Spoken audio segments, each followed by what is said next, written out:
Bonsoir, bienvenue sur la voix de Morgane. J'espère que vous allez bien. Moi, je sors d'une angine, donc je risque les quintes de tout. J'ai tout prévu auquel cas. Désolée si ça arrive pendant la lecture. Je reprends tout de suite à la recherche du temps perdu. Ça fait longtemps que je n'ai pas lu. Nous étions du côté de chez Swann, à Combray. C'est la deuxième partie. Je vous remercie beaucoup pour votre écoute. Je vous dis à tout à l'heure après la lecture. Merci beaucoup.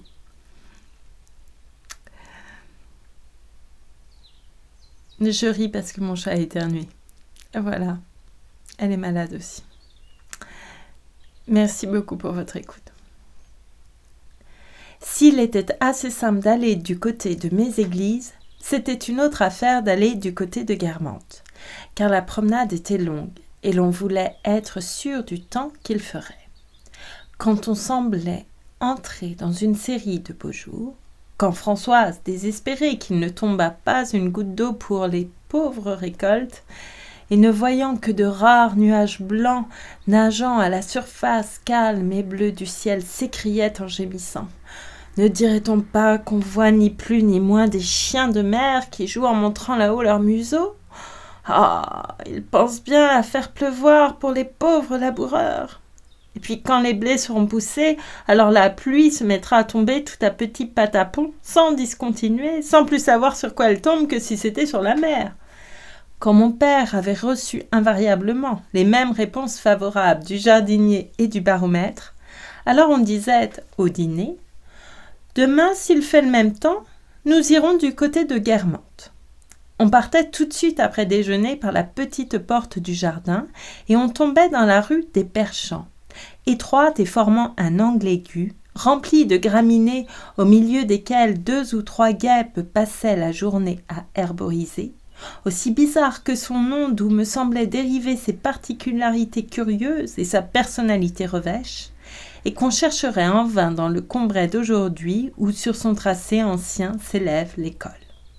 Mais ma rêverie, semblable à ces architectes élèves de Viollet-le-Duc, qui, croyant retrouver sous un jubé Renaissance et un hôtel du XVIIe siècle des traces d'un chœur roman, remettent tout l'édifice dans l'état où il devait être au XIIe siècle, ne laisse pas une pierre du bâtiment nouveau, reperce et restitue la rue des Perchamps.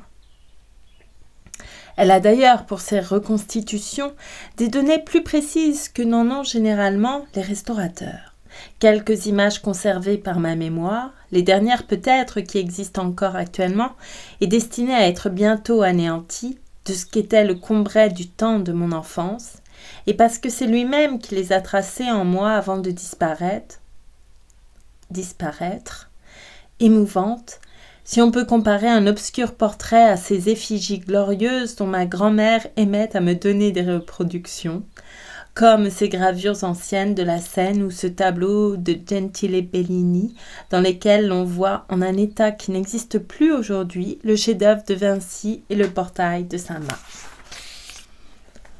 On passait rue de l'Oiseau, devant la vieille hôtellerie de l'Oiseau Fléché, dans la grande cour de laquelle entrèrent quelquefois au XVIIe siècle les carrosses des duchesses de Montpensier, de Guermantes et de Montmorency, quand elles avaient à venir à Combray pour quelque contestation avec leurs fermiers, pour une question de dommage. On gagnait le mail entre les arbres duquel apparaissait le clocher de Saint-Hilaire. Et j'aurais voulu pouvoir m'asseoir là, et restait toute la journée à lire en écoutant les cloches.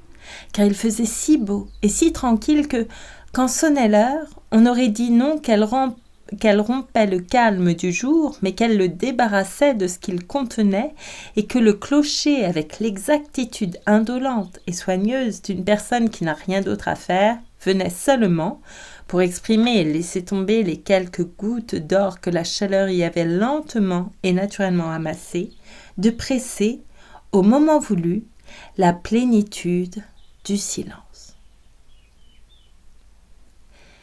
Le plus grand charme du côté de Guermantes, c'est qu'on y avait presque tout le temps à côté de soi le cours de la Vivonne. On la traversait une première fois, 10 minutes après avoir quitté la maison, sur une passerelle dite le Pont-Vieux. Dès le lendemain de notre arrivée, le jour de Pâques, après le sermon, s'il faisait beau temps, je courais jusque-là, voir dans ce désordre d'un matin de grande fête où quelques préparatifs somptueux font paraître plus sordides les ustensiles de ménage qui traînent encore, la rivière qui se promenait déjà en bleu ciel entre les terres encore noires et nues, accompagnée seulement d'une bande de coucous arrivés trop tôt et de primes-verts en avance, cependant que çà et là une violette au bec bleu laissait fléchir sa tige sous le poids de la goutte d'odeur qu'elle tenait dans son cornet.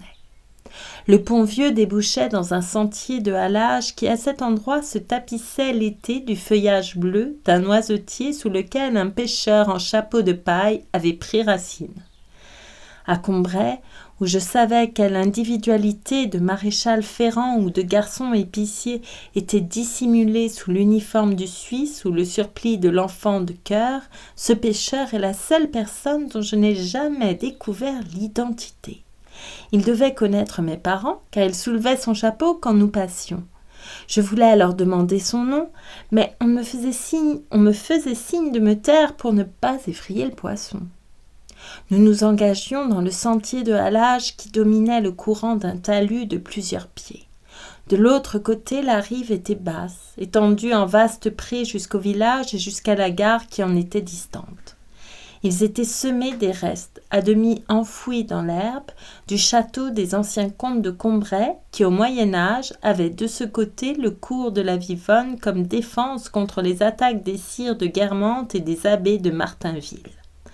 Ce n'était plus que quelques fragments de tours bossuant la prairie, à peine apparents, quelques créneaux d'où jadis l'arbalétrier lançait des pierres, d'où le guetteur surveillait Neuve-Pont, Clairefontaine, Martinville-le-Sec, Bayeux-l'Exempt, toute terre vassale de Guermantes entre lesquelles Combray était enclavé, aujourd'hui au ras de l'herbe, dominée par les enfants de l'école des frères qui venaient là apprendre leurs leçons ou jouer aux récréations.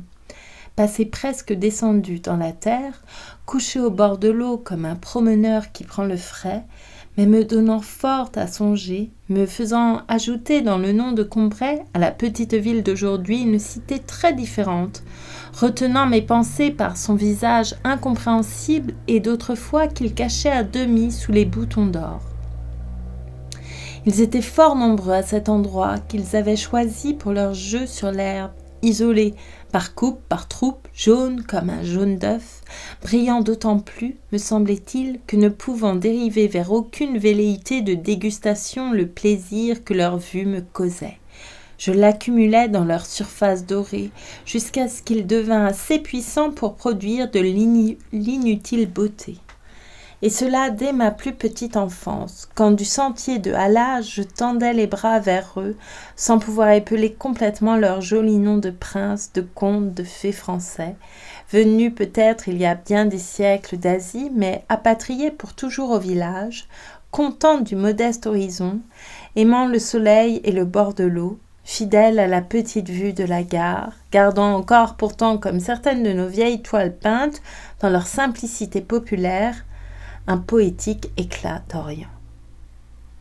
Je m'amusais à regarder les carafes que les gamins mettaient dans la Vivonne pour prendre les petits poissons, et qui, remplies par la rivière, où elles sont à leur tour encloses, à la fois contenant, aux flancs transparents comme une eau durcie, et contenues, plongées dans un plus grand contenant de cristal liquide et courant, évoquait l'image de la fraîcheur d'une façon plus délicieuse et plus irritante qu'elles n'eussent fait sur une table servie, en ne la montrant qu'en fuite dans cette allitération perpétuelle entre l'eau sans consistance où les mains ne pouvaient la capter et le verre sans fluidité où le palais ne pourrait en jouir.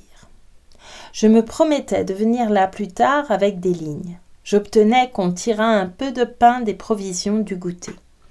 J'en jetais dans la Vivonne des boulettes qui semblaient suffire pour y provoquer un phénomène de sursaturation, car l'eau se solidifiait aussitôt autour d'elle en grappes ovoïdes de têtard, inaniciées qu'elle tenait sans doute jusque-là en dissolution, invisible, tout près d'être en voie de cristallisation. Bientôt le cours de la Vivonne s'obstrue de plantes d'eau. Il y en a d'abord d'isolés, comme tel nénuphar à qui le courant au travers duquel il était placé d'une façon malheureuse laissait si peu de repos que, comme un bac actionné mécaniquement, il n'abordait une rive que pour retourner à celle d'où il était venu, refaisant éternellement la double traversée. Poussé vers la rive, son pédoncule se dépliait, s'allongeait, filait, atteignait l'extrême limite de sa tension jusqu'au bord où le courant le reprenait. Le vert cordage se repliait sur lui-même et ramenait la pauvre plante à ce qu'on peut d'autant mieux appeler son point de départ qu'elle n'y restait pas une seconde sans en repartir par une répétition de la même manœuvre.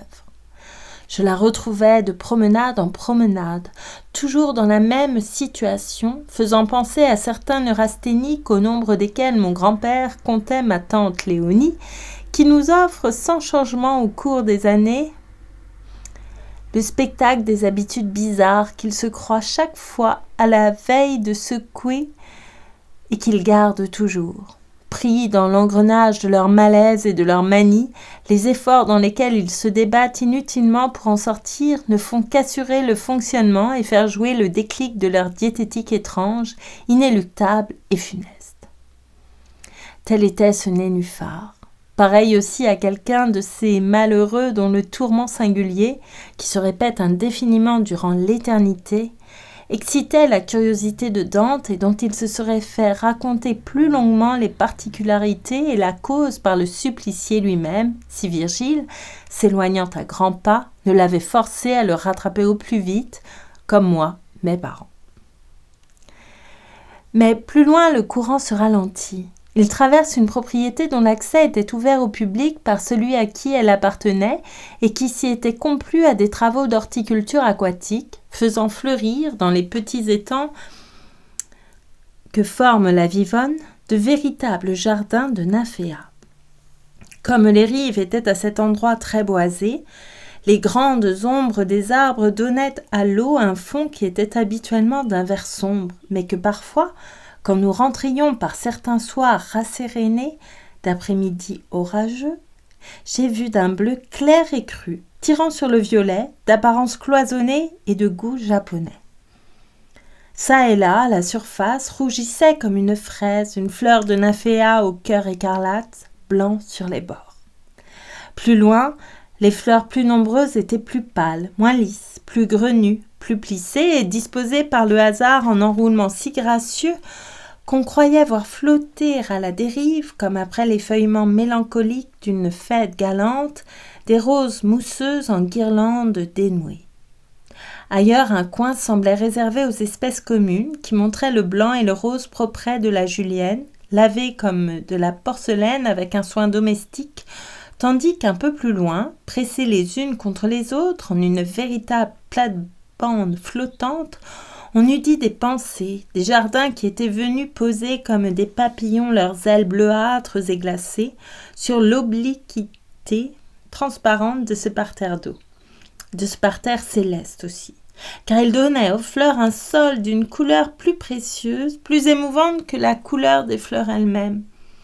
Et soit que pendant l'après-midi il fit étinceler sous les nymphéas le kaléidoscope d'un bonheur attentif, silencieux et mobile, ou qu'il s'emplit vers le soir, comme quelque port lointain, du rose et de la rêverie du couchant, changeant sans cesse pour rester toujours en accord autour des corolles de teintes plus fixes, avec ce qu'il y a de plus profond, de plus fugitif, de plus mystérieux, avec ce qu'il y a d'infini. Dans l'heure, il semblait les avoir fait fleurir en plein ciel. Au sortir de ce parc, la Vivonne redevient courante. Que de fois j'ai désiré imiter quand je serais libre de vivre à ma guise, un rameur qui, ayant lâché l'aviron, s'était couché à plat sur le dos, la tête en bas, au fond de sa barque, et la laissant flotter à la dérive, ne pouvant voir que le ciel qui filait lentement au-dessus de lui, portait sur son visage l'avant-goût du bonheur et de la paix. Nous nous asseyions entre les iris au bord de l'eau. Dans le ciel férié flânait longuement un nuage oisif.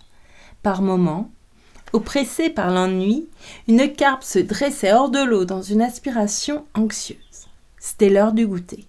Avant de repartir, nous restions longtemps à manger des fruits, du pain et du chocolat sur l'herbe, où parvenaient jusqu'à nous, horizontaux, affaiblis, mais denses et métalliques encore, des sons de la cloche de Saint-Hilaire, qui ne s'était pas mélangée à l'air qu'il traversait depuis si longtemps, et côtelés par la palpitation successive de toutes leurs lignes sonores, vibraient en rasant les fleurs à nos pieds. Parfois, au bord de l'eau entourée de bois, nous rencontrions une maison dite de plaisance, isolée, perdue, qui ne voyait rien du monde que la rivière qui baignait ses pieds.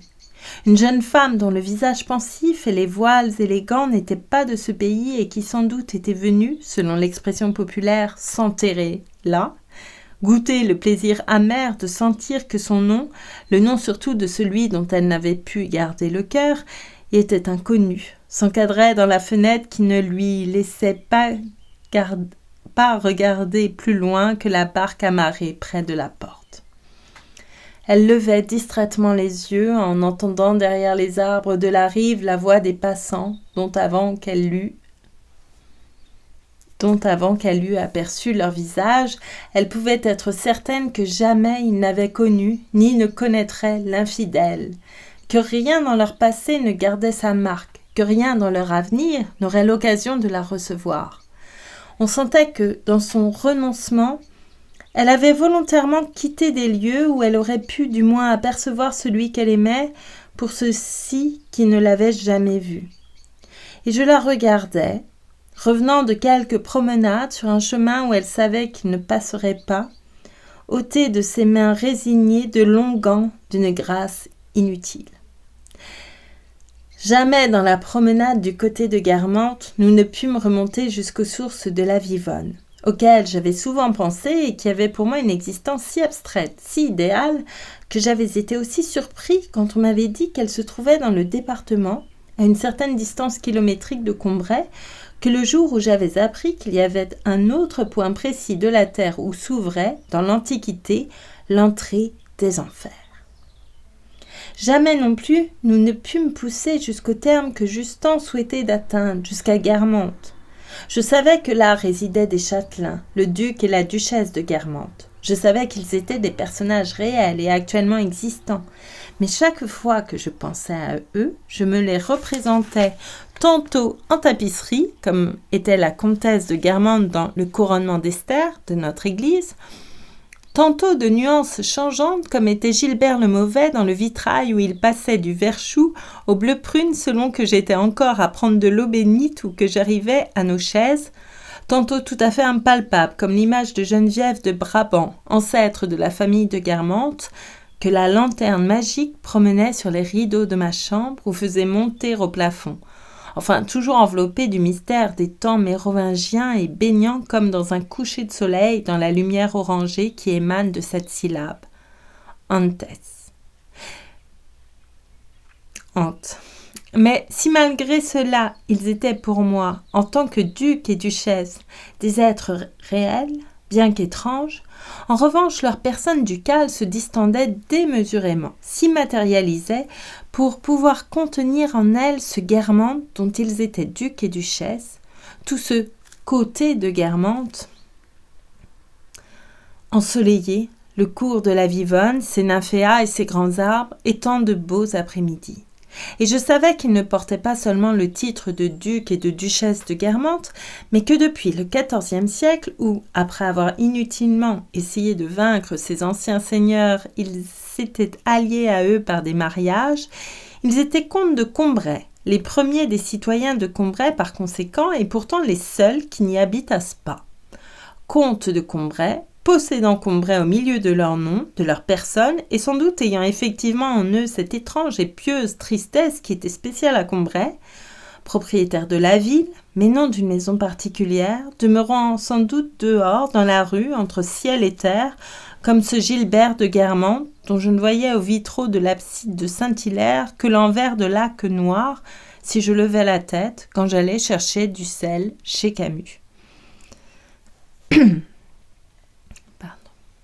Puis il arriva que sur le côté de Guermantes, je passais parfois devant de petits enclos humides où montaient des grappes de fleurs sombres.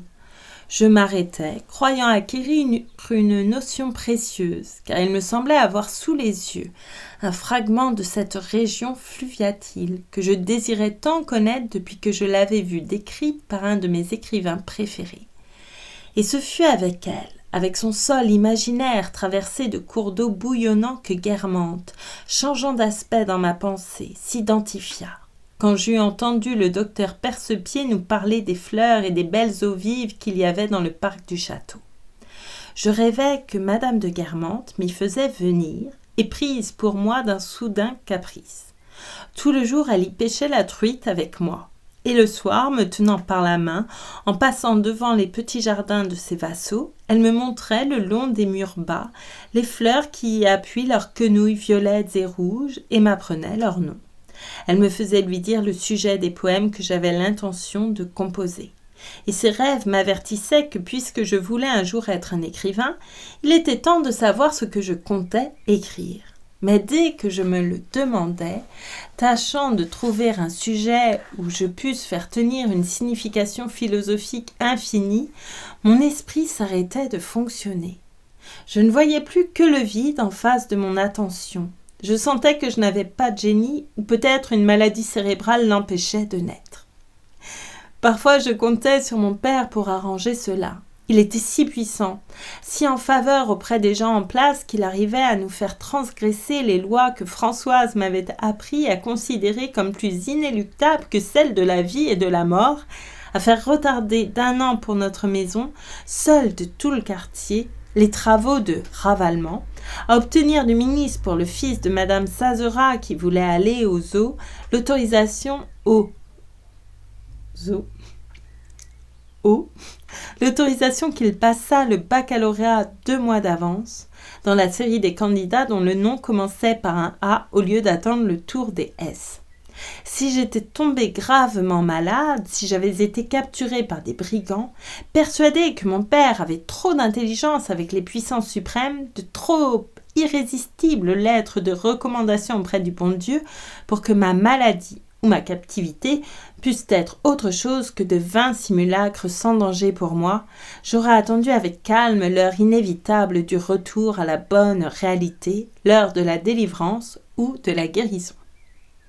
Peut-être cette absence de génie, ce trou noir qui se creusait dans mon esprit quand je cherchais le sujet de mes écrits futurs, n'était-il aussi qu'une illusion sans consistance? Et ce serait-elle par l'intervention de mon père, qui avait dû convenir avec le gouvernement et avec la Providence, que je serais le premier écrivain de l'époque.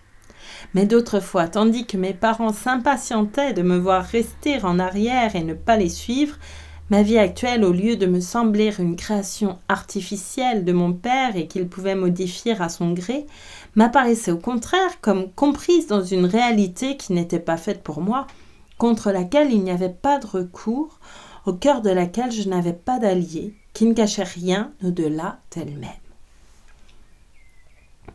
Il me semblait alors que j'existais de la même façon que les autres hommes, que je vieillirais, que je mourrais comme eux, et que parmi eux, j'étais seulement du nombre de ceux qui n'ont pas de disposition pour écrire. Aussi, découragée, je renonçais à jamais à la littérature, malgré les encouragements que m'avait donnés Bloch. Ce sentiment intime, immédiat, que j'avais du néant de ma pensée, prévalait contre toutes les paroles flatteuses qu'on pouvait me prodiguer, comme chez un méchant dont chacun vante les bonnes actions, les remords de sa conscience. Un jour, ma mère me dit: « Puisque tu parles toujours de madame de Guermantes, comme le docteur Percepied l'a très bien soignée il y a 4 ans, elle doit venir à Combray pour assister au mariage de sa fille. Tu pourras l'apercevoir à la cérémonie. » C'était du reste par le docteur Percepied que j'avais le plus entendu parler de madame de Guermantes. Et il nous avait montré le numéro d'une revue illustrée où elle était représentée dans le costume qu'elle portait à un bal travesti chez la princesse de Léon. Tout d'un coup, pendant la messe de mariage, un mouvement que fit le Suisse en se déplaçant me permit de voir assise dans une chapelle une dame blonde, avec un grand nez, des yeux bleus et perçants, une cravate bouffante en soie mauve, lisse, neuve et brillante, et un petit bouton au coin du nez. Et parce que dans la surface de son visage rouge, comme si elle eût très chaud, je distinguais, dilué et à peine perceptible, des parcelles d'analogie avec le portrait qu'on m'avait montré, parce que surtout les traits particuliers que je relevais en elle, si j'essayais de les énoncer, se formulaient précisément dans les mêmes termes, un grand nez, des yeux bleus, dont s'était servi le docteur Percepied quand il avait décrit devant moi la duchesse de Guermantes. Je me dis, cette dame ressemble à madame de Guermantes. Or, la chapelle où elle suivait la messe était celle de Gilbert le Mauvais, sous les plates tombes de laquelle, dorées et distendues comme des alvéoles de miel, reposaient les anciens comtes de Brabant, et que je me rappelais être à ce qu'on m'avait dit réservé à la famille de Guermantes quand quelqu'un de ses membres venait pour une cérémonie à Combray. Il ne pouvait vraisemblablement y avoir qu'une seule femme ressemblant au portrait de madame de Guermantes qui fût ce jour-là, jour où elle devait justement venir, dans cette chapelle. C'était elle. Ma déception était grande. Elle provenait de ce que je n'avais jamais pris garde quand je pensais à madame de Guermantes, que je me la représentais avec les couleurs d'une tapisserie ou d'un vitrail, dans un autre siècle, d'une autre matière que le reste des personnes vivantes. Jamais je ne m'étais avisée qu'elle pouvait avoir une figure rouge, une cravate mauve comme madame Sazera, et l'ovale de ses joues me fit tellement souvenir de personnes que j'avais vues à la maison que le soupçon m'effleura, pour se dissiper d'ailleurs aussitôt après, que cette dame, en son principe générateur, en toutes ses molécules, n'était peut-être pas substantiellement la duchesse de Guermantes, mais que son corps, ignorant du nom qu'on lui appliquait, appartenait à un certain type féminin qui comprenait aussi des femmes de médecins et de commerçants. « C'est cela ? Ce n'est que cela, madame de Guermantes !» disait la mine attentive et étonnée avec laquelle je contemplais cette image qui naturellement n'avait aucun rapport avec celle qui, sous le même nom de madame de Guermantes, était apparue tant de fois dans mes songes, puisque elle n'avait pas été comme les autres arbitrairement formée par moi, mais qu'elle m'avait sauté aux yeux pour la première fois il y a un moment seulement, dans l'église, qui n'était pas de la même nature, n'était pas colorable à volonté comme celle qui se laissait imbiber de la teinte orangée d'une syllabe, mais était si réelle que tout, jusqu'à ce petit bouton qui s'enflammait au coin du nez, certifiait son assujettissement aux lois de la vie, comme, dans une apothéose de théâtre, un plissement de la robe de la fée, un tremblement de son petit doigt, dénonce la présence matérielle d'une actrice vivante, là où nous étions incertains si nous n'avions pas devant les yeux une simple projection lumineuse. Mais en même temps, sur cette image que le nez proéminent, les yeux perçants épinglaient dans ma vision, peut-être parce que c'était eux qui l'avaient d'abord atteinte, qui avaient fait la première encoche au moment où je n'avais pas encore le temps de songer que la femme qui apparaissait devant moi pouvait être madame de Guermantes. Sur cette image toute récente, inchangeable, j'essayais d'appliquer l'idée. C'est madame de Guermantes, sans parvenir qu'à la faire manœuvrer en face de l'image, comme deux disques séparés par un intervalle. Mais cette madame de Guermantes, à laquelle j'avais si souvent rêvé, maintenant que je voyais qu'elle existait effectivement en dehors de moi, en prit plus de puissance encore sur mon imagination qui, un moment paralysée au contact d'une réalité si différente de ce qu'elle attendait, se mit à réagir et à me dire « Glorieux dès avant Charlemagne, les Guermantes avaient le droit de vie et de mort sur leurs vassaux. La duchesse de Guermantes descend de Geneviève de Brabant. Elle ne connaît, ni ne consentirait à connaître aucune des personnes qui sont ici. Et, ô merveilleuse indépendance des regards humains, retenus au visage par une corde si lâche, si longue, si extensible qu'ils peuvent se promener seuls loin de lui, pendant que madame de Guermantes était assise dans la chapelle au-dessus des tombes de ses morts, ses regards flânaient çà et là, montaient le long des piliers, s'arrêtaient même sur moi, comme un rayon de soleil errant dans la nef, mais un rayon de soleil qui, au moment où je reçus sa caresse, me sembla conscient. Quant à Madame de Guermantes elle-même, comme elle restait immobile, assise comme une mère qui semble ne pas voir les audaces espiègles et les entreprises indiscrètes de ses enfants qui jouent et interpellent des personnes qu'elle ne connaît pas, il me fut impossible de savoir si elle approuvait ou blâmait dans le désœuvrement de son âme le vagabondage de ses regards. Je trouvais important qu'elle ne partît pas avant que j'eusse pu la regarder suffisamment, car je me rappelais que depuis des années je considérais sa vue comme éminemment désirable, et je ne détachais pas mes yeux d'elle. Comme si chacun de mes regards eût pu matériellement emporter et mettre en réserve en moi le souvenir du nez proéminent, des joues rouges, de toutes ces particularités qui me semblaient autant de renseignements précieux, authentiques et singuliers sur son visage.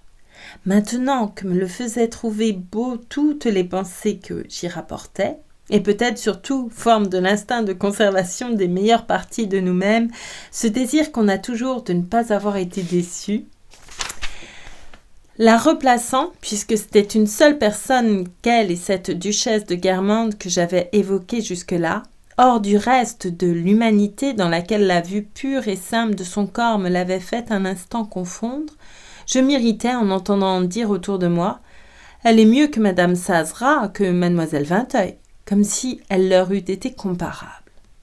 Et mes regards s'arrêtant à ses cheveux blonds, à ses yeux bleus, à la tache de son cou et omettant les traits qui eussent pu me rappeler d'autres visages, je m'écriais devant ce croquis volontairement incomplet « Qu'elle est belle, quelle noblesse !»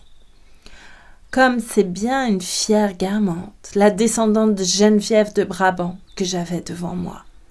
Et l'attention avec laquelle j'éclairais son visage l'isolait tellement qu'aujourd'hui, si je repense à cette cérémonie, il m'est impossible de revoir une seule des personnes qui y assistaient sauf elle, et le Suisse qui répondit affirmativement quand je lui demandais si cette dame était bien Madame de Guermantes. Mais elle, je la revois, surtout au moment du défilé dans la sacristie qu'éclairait le soleil intermittent et chaud d'un jour de vent et d'orage, et dans laquelle Madame de Guermantes se trouvait au milieu de tous ces gens de Combray dont elle ne savait même pas les noms, mais dont l'infériorité proclamait trop sa suprématie pour qu'elle ne ressentît pas pour eux une sincère bienveillance, et auquel du reste elle espérait imposer davantage encore à force de bonne grâce et de simplicité. Aussi, ne pouvant émettre ces regards volontaires chargés d'une signification précise qu'on adresse à quelqu'un qu'on connaît, mais seulement laisser ses pensées distraites s'échapper incessamment devant elle en un flot de lumière bleue qu'elle ne pouvait contenir, elle ne voulait pas qu'il pût gêner, paraître dédaigner ces petites gens qu'il rencontrait au passage, qu'il atteignait à tout moment. Je revois encore, au-dessus de sa cravate mauve, soyeuse et gonflée, le doux étonnement de ses yeux auxquels elle avait ajouté, sans oser le destiner à personne, mais pour que tous pussent en prendre leur part, un sourire un peu timide de suzeraine qui a l'air de s'excuser auprès de ses vassaux et de les aimer. Ce sourire tomba sur moi, qui ne la quittait pas des yeux.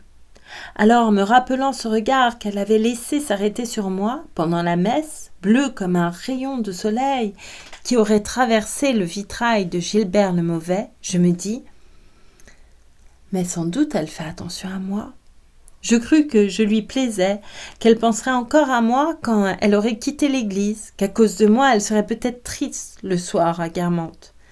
Et aussitôt je l'aimais. Car s'il peut quelquefois suffire pour que nous aimions une femme qu'elle nous regarde avec mépris, comme j'avais cru qu'avait fait mademoiselle Swann, et que nous pensions qu'elle ne pourra jamais nous appartenir, quelquefois aussi il peut suffire qu'elle nous regarde avec bonté, comme faisait Madame de Guermantes, et que nous pensions qu'elle pourra nous appartenir. Ses yeux bleuissaient comme une pervenche impossible à cueillir et que pourtant elle m'eût dédiée. Et le soleil menacé par un nuage, mais dardant encore de toute sa force sur la place et dans la sacristie, donnait une carnation de géranium au tapis rouge qu'on y avait étendu par terre pour la solennité et sur lesquels s'avançait en souriant Madame de Guermantes, et ajoutait à leur lainage un velouté rose, un épiderme de lumière, cette sorte de tendresse, de sérieuse douceur dans la pompe et dans la joie qui caractérise certaines pages de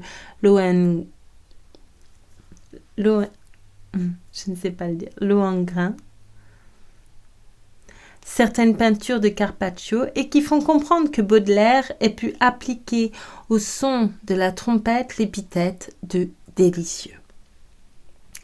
Combien depuis ce jour, dans mes promenades du côté de Guermantes, il me parut plus affligeant encore qu'auparavant de n'avoir pas de disposition pour les lettres, et de devoir renoncer à être jamais un écrivain célèbre.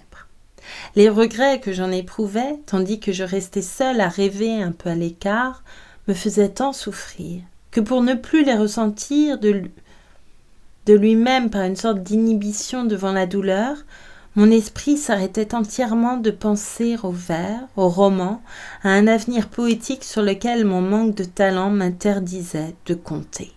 Alors, bien en dehors de toutes ces préoccupations littéraires et ne s'y rattachant en rien, dehors de tout d'un coup un toit, un reflet de soleil sur une pierre, l'odeur d'un chemin me faisait arrêter par un plaisir particulier qu'ils me donnaient et aussi parce qu'ils avaient l'air de cacher au-delà de ce que je voyais quelque chose qu'ils invitaient à venir prendre et que malgré mes efforts, je n'arrivais pas à découvrir.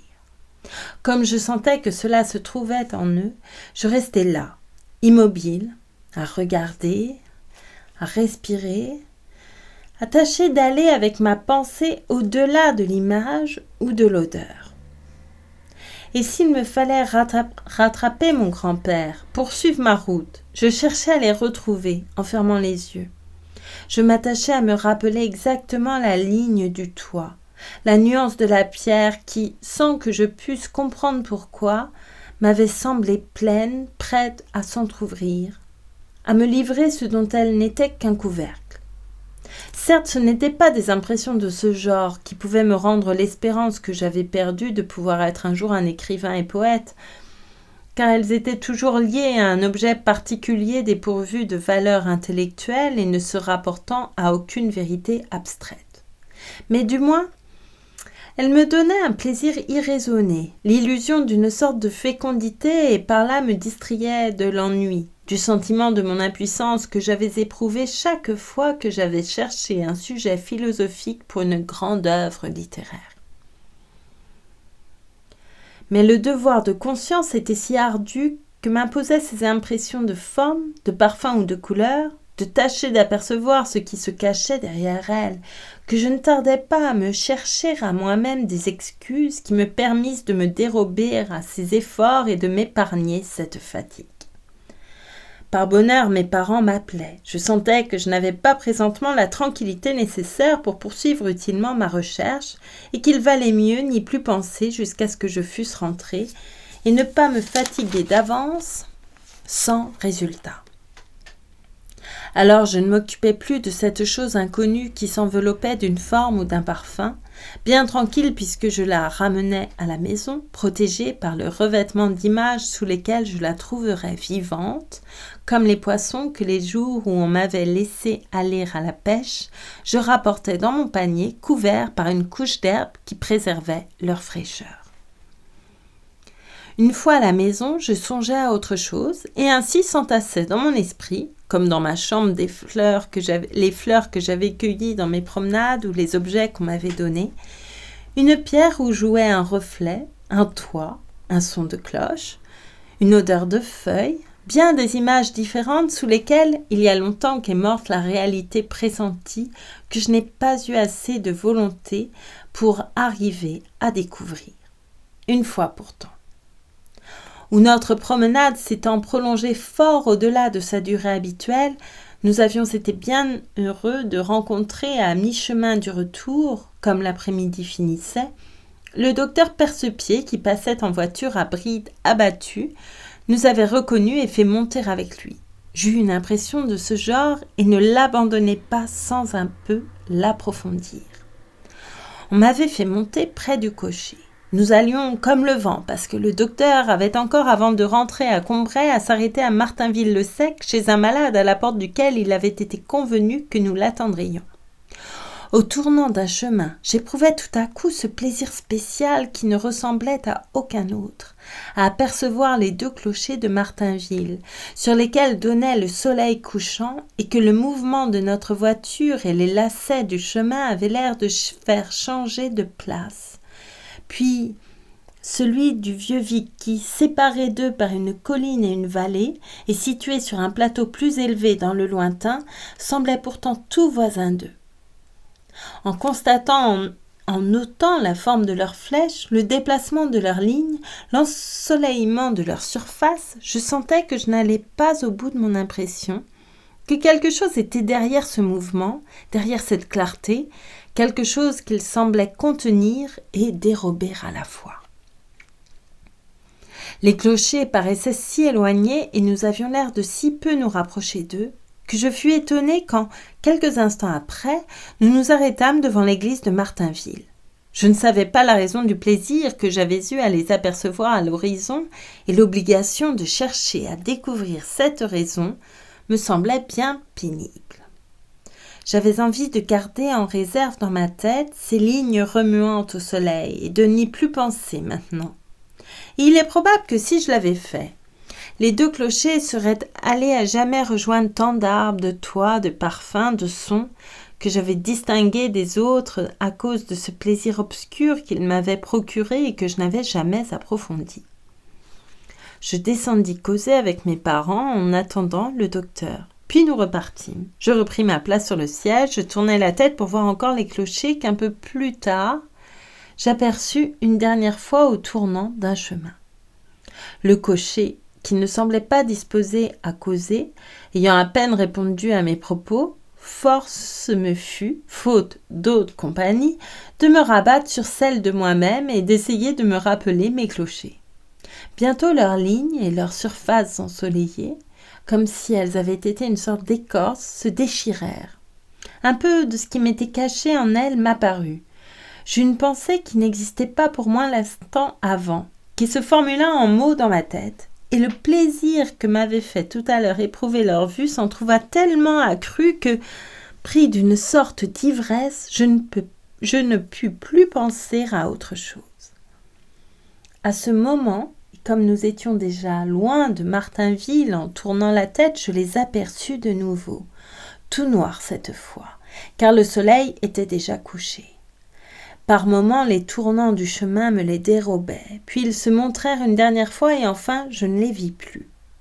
Sans me dire que ce qui était caché derrière les clochers de Martainville devait être quelque chose d'analogue à une jolie phrase, puisque c'était sous la forme de mots qui me faisaient plaisir que cela m'était apparu.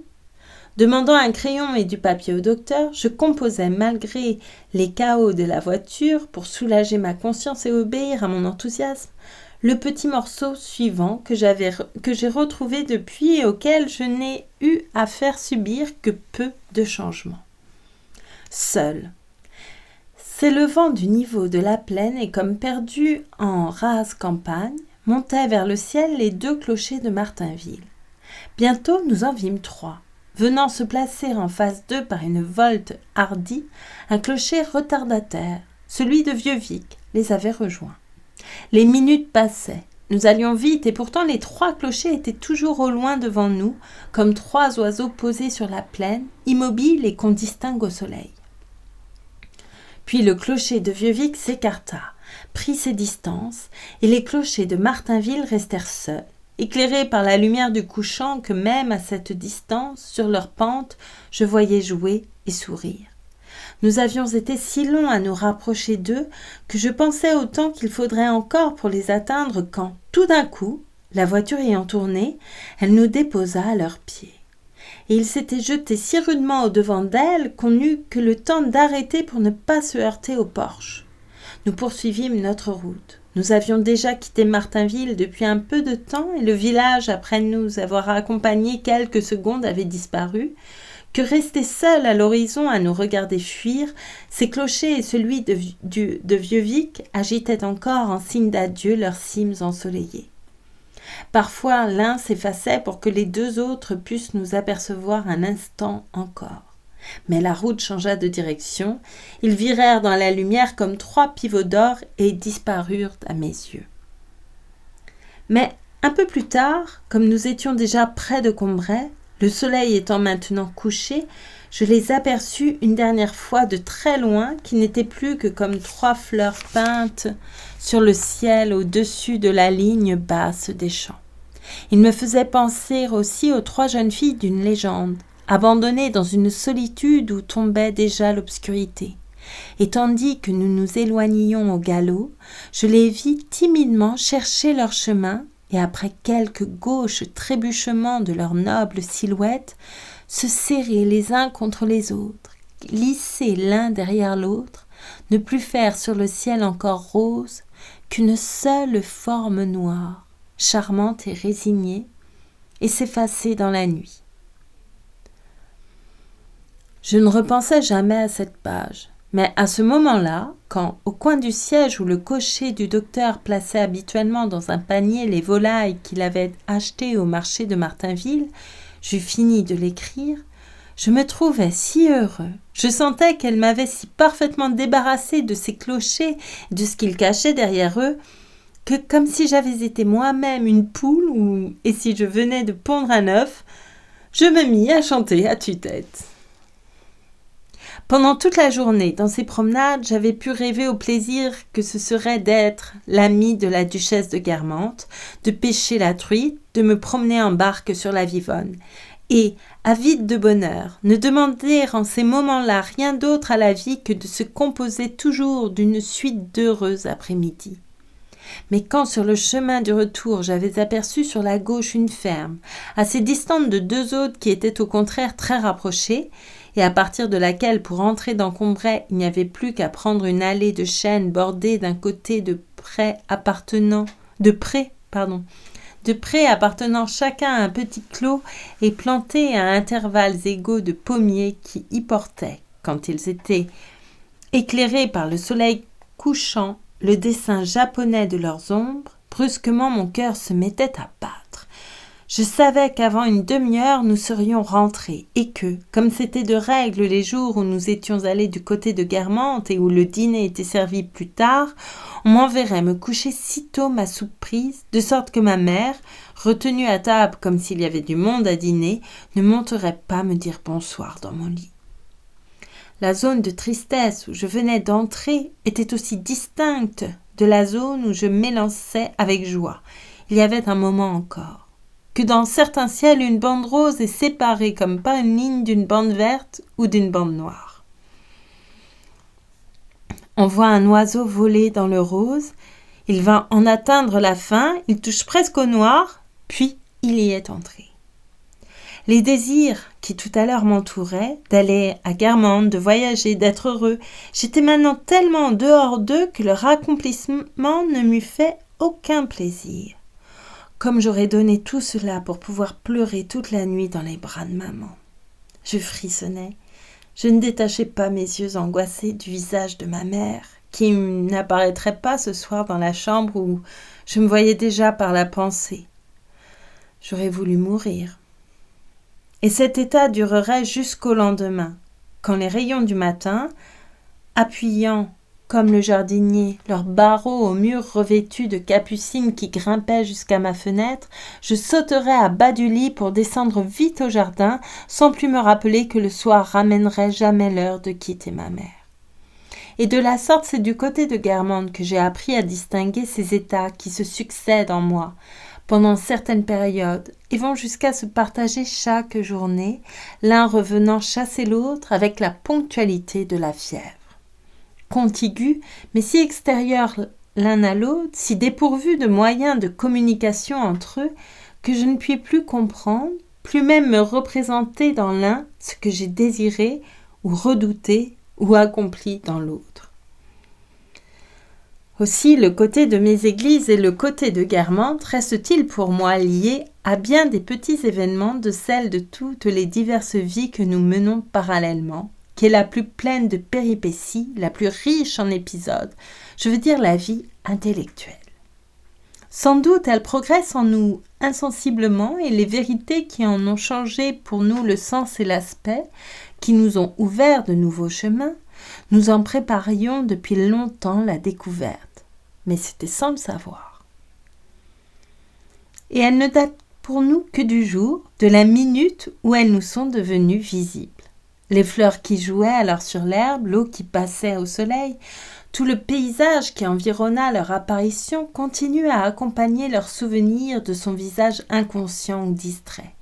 Et certes, quand ils étaient longuement contemplés par cet humble passant, par cet enfant qui rêvait, comme l'est un roi par un mémorialiste perdu dans la foule, ce coin de nature, ce bout de jardin, n'eussent pu penser que ce serait grâce à lui qu'ils seraient appelés à survivre en leurs particularités les plus éphémères.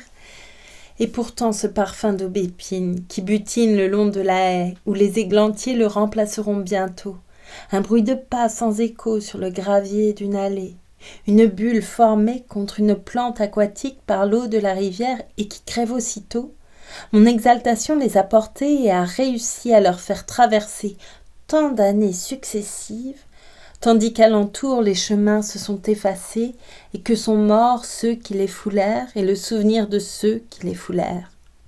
Parfois, ce morceau de paysage amené ainsi jusqu'à aujourd'hui se détache si isolé de tout qu'il flotte incertain dans ma pensée comme une délose fleurie, sans que je puisse dire de quel pays, de quel temps, peut-être tout simplement de quel rêve il vient.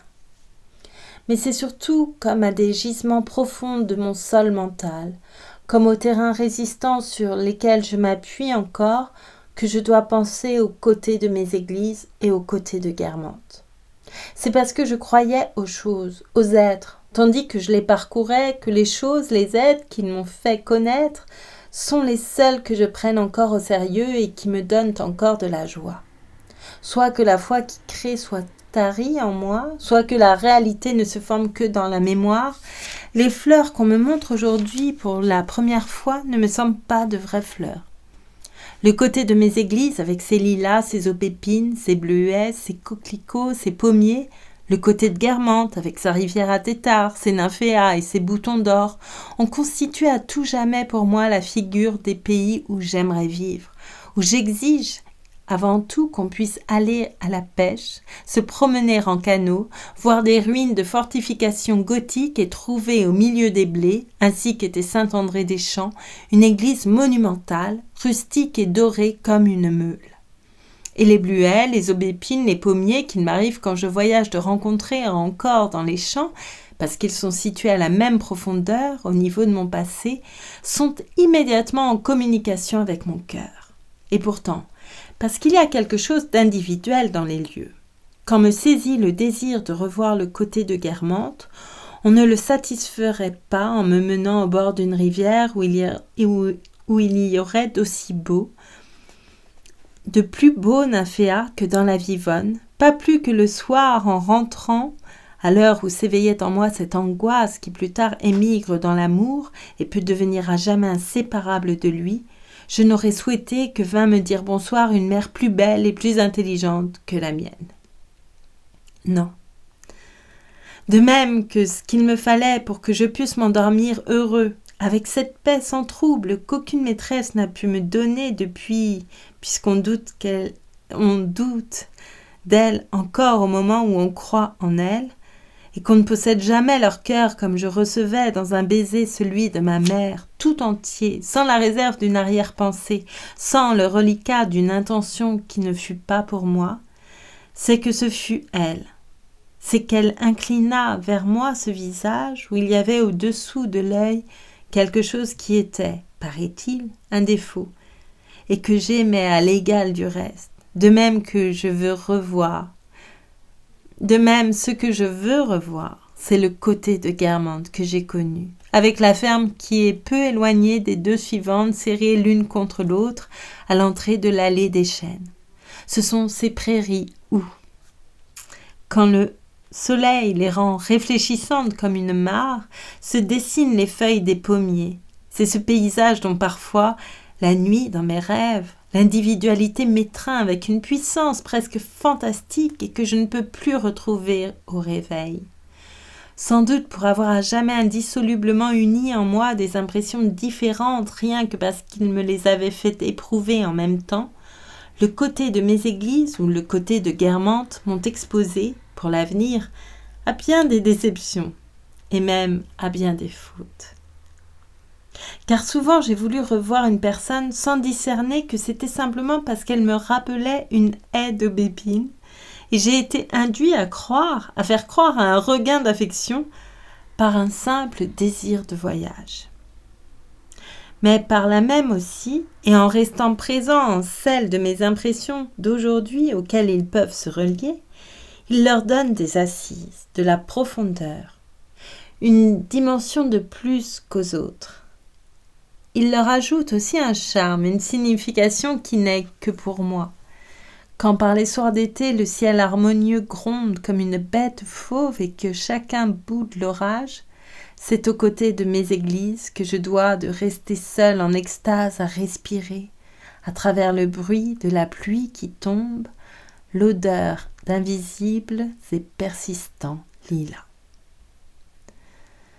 C'est ainsi que je restais souvent jusqu'au matin à songer au temps de Combray, à mes tristes soirées sans sommeil, à tant de jours aussi dont l'image m'avait été plus récemment rendue par la saveur, ce qu'on aurait appelé à Combray le parfum, d'une tasse de thé, et par association de souvenirs à ce que, bien des années après avoir quitté cette petite ville, j'avais appris, au sujet d'un amour que Swann avait eu avant ma naissance, avec cette précision dans les détails plus faciles à obtenir quelquefois pour la vie de personnes mortes il y a des siècles que pour celle de nos meilleurs amis, et qui semble impossible comme semblait impossible de causer d'une ville à une autre, tant qu'on ignore le biais par lequel cette impossibilité a été tournée.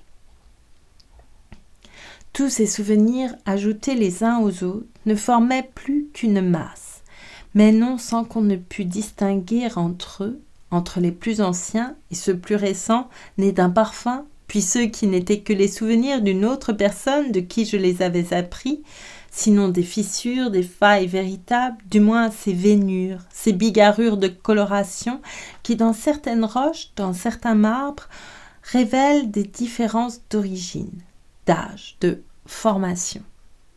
Certes, quand approchait le matin, il y avait bien longtemps qu'était dissipée la brève incertitude de mon réveil. Je savais dans quelle chambre je me trouvais, effectivement. Je l'avais reconstruite autour de moi dans l'obscurité et, soit en m'orientant par la seule mémoire, soit en m'aidant comme indication d'une faible lueur aperçue au pied de laquelle je plaçais les rideaux de la croisée, je l'avais reconstruite tout entière et meublée comme un architecte et un tapissier qui gardent leur ouverture primitive aux fenêtres et aux portes. J'avais reposé les glaces et remis la commode à sa place habituelle. Mais à peine le jour, et non plus le reflet d'une dernière braise sur une tringle de cuivre que j'avais pris pour lui, traçait-il dans l'obscurité et comme à la craie sa première raie blanche et rectificative que la fenêtre avec ses rideaux quittait le cadre de la porte où je l'avais située par erreur, tandis que pour lui faire place, le bureau que ma mémoire avait maladroitement installé là se sauvait à toute vitesse, poussant devant lui la cheminée et écartant le mur mitoyen du couloir. Une courette régnait à l'endroit où il y a un instant encore s'étendait le cabinet de toilette, et la demeure que j'avais rebâtie dans les ténèbres était allée rejoindre les demeures entrevues dans le tourbillon du réveil, mise en fuite par ce pâle signe qu'avait tracé au-dessus des rideaux le doigt levé du jour.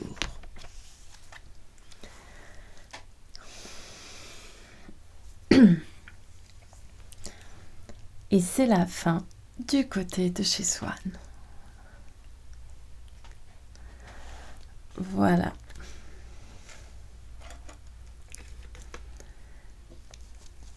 Et je commencerai la prochaine fois la deuxième partie, Un amour de Swann. Voilà.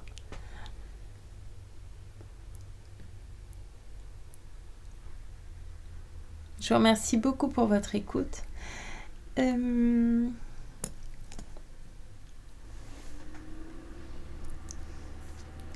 Je n'ai rien à dire. Tout simplement. Je n'ai rien à dire à part vous remercier. J'espère que ça vous a plu. Ce n'était peut-être pas ma meilleure lecture.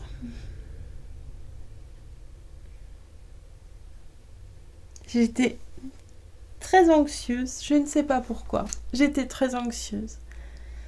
Je sens bien, je suis toute...